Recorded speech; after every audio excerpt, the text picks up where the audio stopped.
Then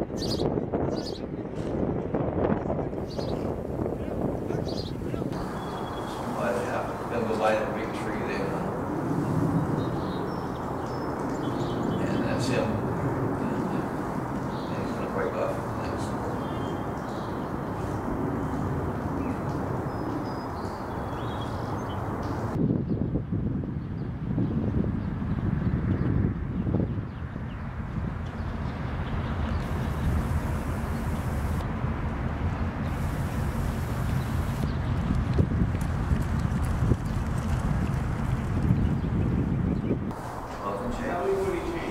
He's already changed.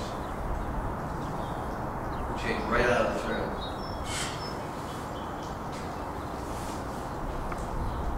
Stay right there, you're great.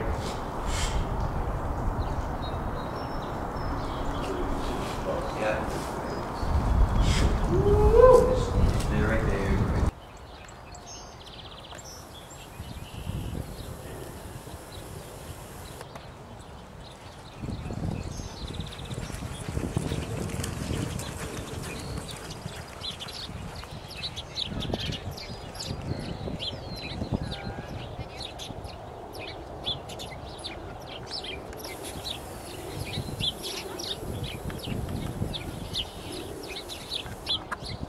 I mean, it was like perfect. I don't know that we would have, if we did it again, we would want to adjust anything.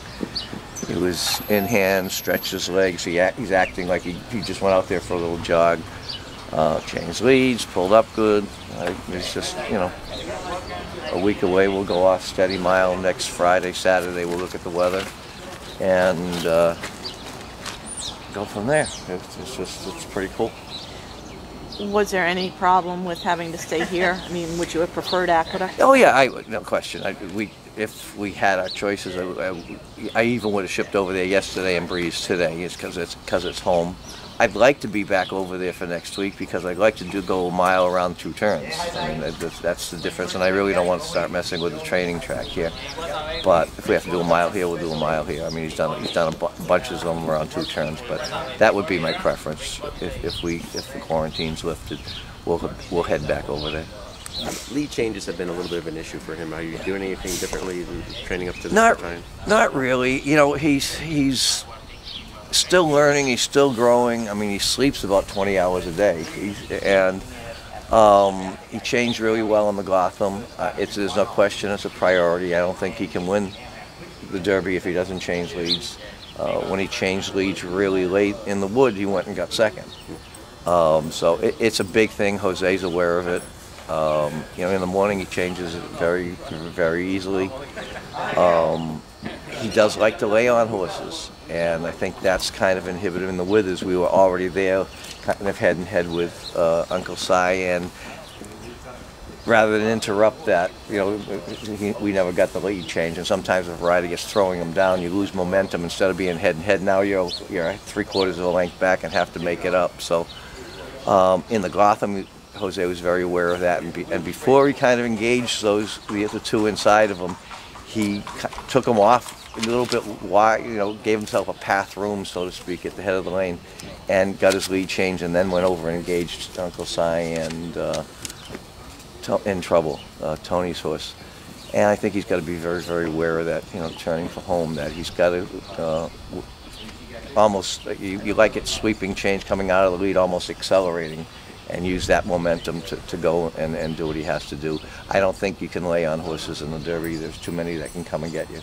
So if you need to set sail at the head of the lane and run to the wire and forget it, the race riding, we can do at a later time. Is that tendency something that is harder when you're in a 20-horse field? I mean, yes and no. I mean, 20-horse field, you can't. There's no typical 20-horse field races, one a year.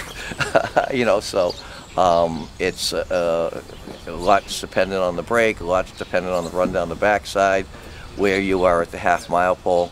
So I think you just know you have to do it. That's just wherever you are, you need to get that lead change and charge, and hopefully you're in a position where it doesn't get all that complicated. but Jose's pretty talented, and the horse is doing great. And you talk about it and then move on, because it's not like he can, you want him overthinking things at the 5/16 pull.